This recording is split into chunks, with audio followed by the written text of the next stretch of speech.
So, welcome to Zahedi's English Mastery. Today we're going to have a very brilliant, fantastic podcast with our guests who are the people who usually inspire the people to get adapted with lots of things in their life, especially in learning English. Mr. Razban and also Mr. Hamza. So, today we're going to go over a very important topic in today's English learning. It is what are actually some common problems that students have when they want to learn it.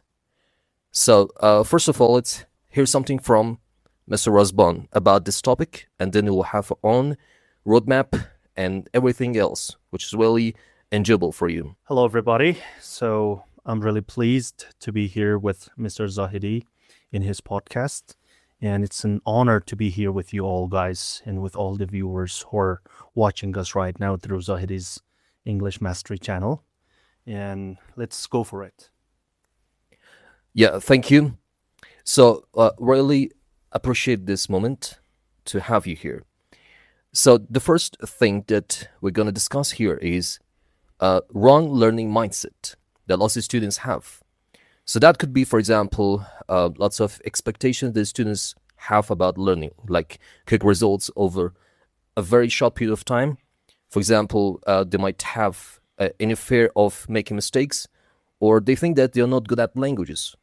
So what do you think about this, Mr. Rasbon? Well, you made some great points here, Mr. Zahedi. Yep, exactly. The mindset matters here. And this is the first and most important point, that the students are actually making, and usually they are afraid of making mistakes. They want quick results. Learning a language, not only a language, but everything needs time. So just expecting to get a result very quickly is something illogical. So I personally believe that if you need to put some time, at least give your brain the time to connect the neurons, or just to make the connections and learn a new language. And furthermore, they don't need to worry about the fear of being judged by people. It's quite normal to make a few minor mistakes while learning a new language, and nobody's going to laugh at you if you're trying to learn a language and you make small mistakes. Yeah, there are really great points that you mentioned here. So now let's give the floor to Mr. Hamza, and we'd like to hear something special and admirable from Mr. Hamza. And the point is that sometimes students might think that focusing a lot on grammar can be something good, and they have this mindset too, and they focus on rules a lot and any point of grammar. And what do you think about this? Can it be a bad point for learning English? First of all, thank you so much, dear Zahedi, and thank you so much, dear Rosban. Well, let me say something, that most of the students, they have the wrong mindset of thinking that grammar is everything. Actually, that is the worst thing to think about. Remember, communication is the key. Try to communicate every little thing that you learn. Let's say, for example, if I'm learning to be verbs, which are is, am, are, use it in your daily language. I mean, in your daily practices, in real life examples. For example, talk about yourself. Make 5 sentences with am, make 5 sentences with are, and 5 as well with s. That is the wrong mindset, as we talked about it before, that grammar is not everything. Communication, environment, atmosphere, friends, family, mirroring, shadowing, talking with yourself, thinking in your mind, and these things bring English. So another thing that is more important is students think that perfection is the key. That is also another mistake they make. You don't need to be perfect. You just need to get started. Students are focusing too much on grammar, and that gives them, negative thoughts that I need to be perfect. I need to be perfect like the native speakers they listen to, especially when they're watching movies. They try to be perfect in that. That's actually a mistake. You just need to start from small. Start from very short phrases, start from very short sentences, short from something that is easier for you. So that's what I would like to say about this. Yeah, I really appreciate it. So that's also kind of challenging point for lots of teachers in classrooms because they cannot change this mindset that they might have gained a long time before coming to a classroom, and they think that's everything.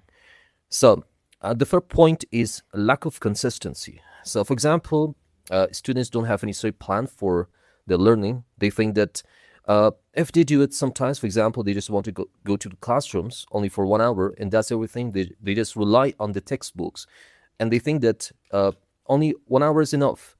So what about giving a good study plan for students and following that all the time to learn it effectively, Mr. Rosban? Well, you've made some great points, and as I really, already mentioned in my previous sentences, students usually need quick results, and they don't think about consistency. Even they don't know what consistency is. So most people are trying to work 5 hours a day, but the second day or the other day they don't even, just try to speak English. So I do believe that, having a great study plan which is monitored by the teacher or by an English language could be better. And the student also needs to stay consistent and practice every day. Practicing regularly for 15 minutes every day is way much better to practice for 5 hours on a Sunday or Fridays. Yeah. And also we have a so-called famous quote that says practice makes perfect. So you mean that students should have the kind of consistency over a long time, not for a short time? Yeah, exactly. As Bruce Lee once said, I'm not afraid of a person who practices 1,000 kicks. I'm afraid of a person who practices one kind of kick 1,000 times. So here, consistency is the key to learning a new language, specifically English. Yeah, such a beautiful sentence and idea to be put in every student's mind. So, and also another point, which is somehow good, or we can say somehow bad for students and not for teachers, especially for the teachers who are teaching, for example, A1 students. When a student whose level is A1 comes to the classroom, they don't have any active role in a classroom. And they don't want to speak a lot. I mean, they have this kind of fear of speaking. So because they might get shy a lot, they might be judged, and they think that that's not correct, and they might have lack of confidence.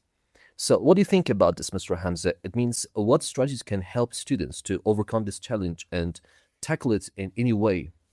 First of all, thank you so much for that great question. But I would like to add up with the code that you said, which says, practice makes perfect. Let's put it this way. Practice makes perfection not, but progress. Means practice makes progress. That means if students are looking for perfection, that is impossible. Hear me again. If you're looking for perfection, that is impossible. Even now, when we are speaking, we've been teaching English, we've been learning in English, we've been doing our studies in English, but we make mistakes because that's not our native language. So sorry for the interruption. So what should they be looking for instead of perfection? Okay, they should be looking for discomfort. When you're confused about something, remember, learning is happening. When something bothers you, that means you are leaving your comfort zone. So don't rely on perfection, rely on progress every day. If one day you're speaking or practicing 5 sentences, tomorrow practice 10. And that's progress. So perfection is not the key. Progress is the key. So what I mean by that is consistency. As Mr. Rosban said, it is better to learn for 20 minutes than 3 hours a week or 1 or 2 days. Every day, 20 minutes to 30 minutes is the best way to come over this problem. Thank you. Yeah, well, great points about this problem that students might have. So let's raise Mr. Rosban to have a discussion about this problem that usually students might have, and also every other, we can say anybody who is a non-native speaker, or we can say they're the newcomers to a language, to learn it. and that is translating from native language and to their target language. So, and sometimes they want to just think in their own native language. So, how should they handle this situation? Well, that's a great question, and listen this part carefully. The only reason why students are making gaps while talking and they cannot speak fluency is the idea that a translation is happening in their brain. And I think the only way and the first and most important step towards the fluency is starting thinking in the language you're learning, specifically if you're learning English. So the first point, if you'd like to be fluent in English, is to start thinking in English. So how can we do this? This is the main question. Every day, or all the time, 24/7, we're talking to ourselves in our head. Whatever we see, whatever we hear, whatever we think about it, we're actually kind of talking to ourselves in our head. So most of the time, people are talking to themselves in their native language, in the language they're most comfortable with. So if you would like to start thinking in English, then instead of, just imagine you're looking at a door. When you see a door, so your brain shows an image of a door and tells you this is a door in your native language. So instead, imagine, you wake up early in the morning, you brush your teeth, and while brushing your teeth and your mouth is busy with the, toothbrush, try to look in the mirror and talk to yourself in your head in English, like, today is going to be a great day, or these kind of things. Or when you're commuting to work or to school, when you're on the bus or on a public transportation, like metro or subway, you can start thinking about, what are you going to do when you, get to your office or when you get to your school. So start thinking in English instead of, talk to yourself in your head in English instead of talking to yourself in your own native language. Once again, I'm just going to emphasize it since this is very important. The key to fluency is to start thinking in English, not in your native language. As you say, when you want to say something in English, so students usually first make the sentence in their own native language, then their brain translates it word by word, and that's it. When they speak, it sounds something fake. It takes time. That's why they make gaps like these kind of sounds. Thank you. Yeah, actually having the kinds of fillers while speaking is also something natural. But to add something more to this point, I'd like to say that picturing in mind is also something great if they do it. For example, instead of saying, for example, what car means in their own native language, they can also have a picture of that object in their mind. So as soon as they see it, they remember the word and they can use it in that target language, for example, English. So the next common problem that students might have is limited exposure to English. For example, they don't have any listening. Or we can say they don't listen to kinds of authentic materials. For example, podcasts, videos, or just short movies. And also they learn it only from textbooks, the kinds of boring textbooks which are traditional. And also there's no English environment. So, Mr. Hamza, what do you think about this point, and what could be the best solution for this problem that might be among students? All right. One of the most important points that you just mentioned is surrounding yourself with English. What I mean by that, first thing first, you have to turn your phone language into English. That's the most important thing. I've seen students there in, let's say, B1, B2, and they're still using their phone language in their native language, which is a mistake. Another thing which you mentioned is the students do not have sufficient materials to practice. Let's say you have to read something. At least we have a lot of sources today, and it doesn't take a lot of internet. If you're saying as per the environment, which is Afghanistan, we have lack of sources. Well, nowadays we have lots of sources. Let's say ChatGPT or any other source that you can get your hand to it. Get an article. First start with 100 words or maybe 50 words. Then try to read another article with 150 words and so on. Increase the number of the words and try to mention that which level do you want. Is it A1, A2, B1, B2, and so on? The first thing. So remember, with reading, you have to do listening. You have to listen. Listen to anything that interests you, whether it could be a short video, it could be a reel, but in English. And then try to follow pages on Facebook, pages on Instagram, on any other platform that you are using. English pages, especially not the pages that they teach English materials, pages that their information is in English. The data that they give is in English. Follow those pages. And with that, with reading and listening, what happens? Fluency. Because as you know, English has, there are two ways in English. One is input, one is output. When you have input, then you can have output. So output is fluency. So when you don't have any input in your brain, you don't have any information, anything in your brain to talk about. So how could you have output? So to produce output, you need input. For input, read, listen, watch, and do anything around you that gives you information and gives you an input. Thank you. Yeah, great point. For example, if there was a newborn baby, and they have nothing in their mind to say and to share with other people, so they have to fill it with lots of things to say. And another thing which is somehow so challenging for students, and they like it a lot, and that is improving vocabulary.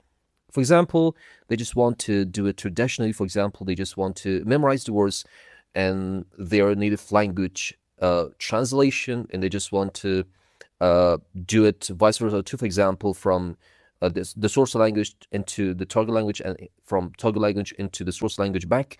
So, which is more important? What do you think, Mr. Rasban? Oh, and what's your definition for the context? And how should they really learn the words to be somehow everlasting in their mind? Yep, a great point to be noted. Well, actually, first of all, let's come to the second question. My actually understanding of the concept is actually, or the context is to understand the words through what it means in the context of the speaking or reading or whatever you're just talking about or reading about.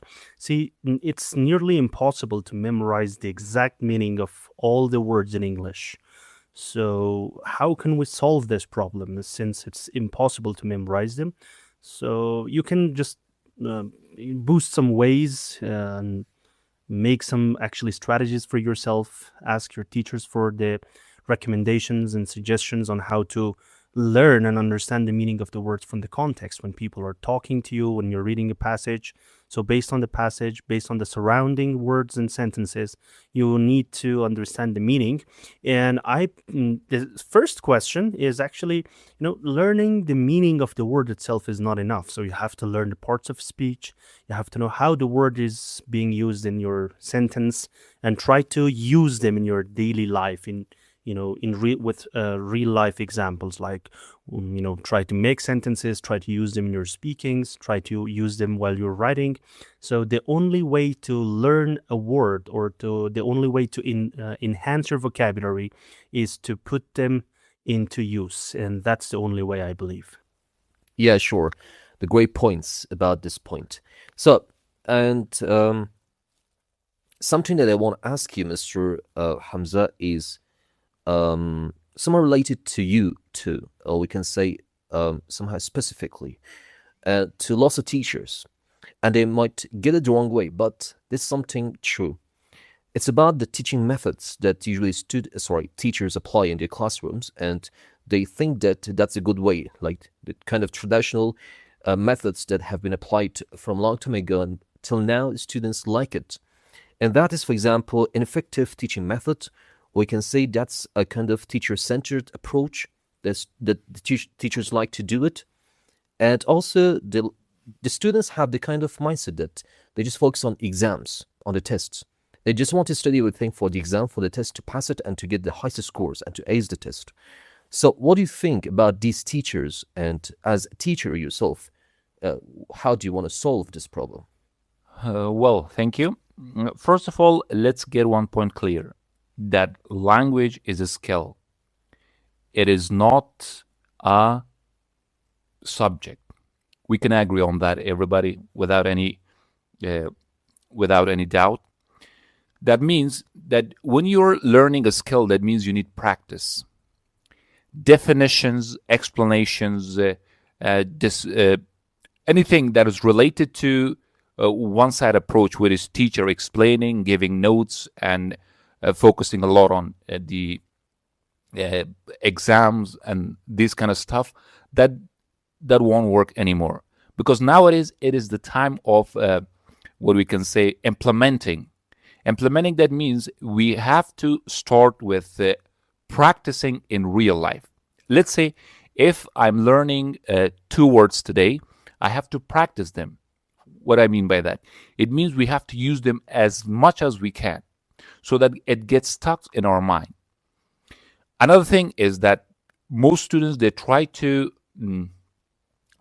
get the highest scores, but that doesn't make any difference. If you can't speak and you're still in C1 and your fluency is bad, that of course that won't happen. And most students, unfortunately, they, as I mentioned, they think of English as a subject, which is the biggest mistake, and it makes the progress slower and dumber. So let's not focus on that. Let's focus on practice more than explanation, more than definitions, and so on. For the vocabulary, I would like to add one thing. Do not try to translate words. Try to define words. What do I mean by that? Let's say if I'm defining TV or television. Television is an electronic device which shows moving pictures. So here, in the same time, what I'm doing, I'm learning many words by learning one word. So I gonna repeat this word. Also, we can say try to learn words in chunks, in phrases. Don't learn or study words word by word or translate. Another thing. So let's get rid of the traditional methods. Let's practice it. Let's use it. Usage is the most important thing. Thank you. Thank you so much to both of you, Mr. Rosban, also Mr. Hamza. And I'm really honored to be hosting you guys. And that's the end. So thank you for joining us on this podcast. And I've got just something important, something very, very important. And that's going to be the last point that goes to Mr. Rosban. And that's about lack of feedback. So, Mr. Rosban, what do you think about this? That no one is, for example, having any kind of intuitive practice with their teachers, and also they're repeating the same errors and mistakes all the time. So, how should they receive these feedbacks, and from which source? Great job.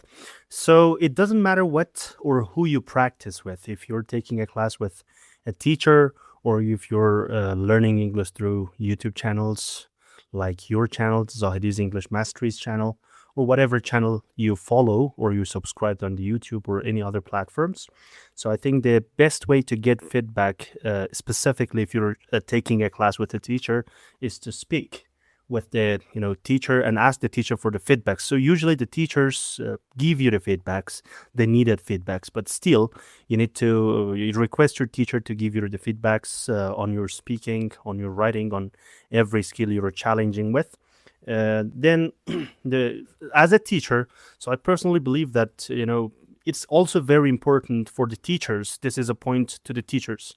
It is very important for the teachers to give feedbacks in a way that does not actually discourage the students. You have to give feedbacks in a positive way so that the students do not get angry, get anxious about learning. Besides, the teachers' feedbacks must push the students towards positive changes, not negative changes or mindsets.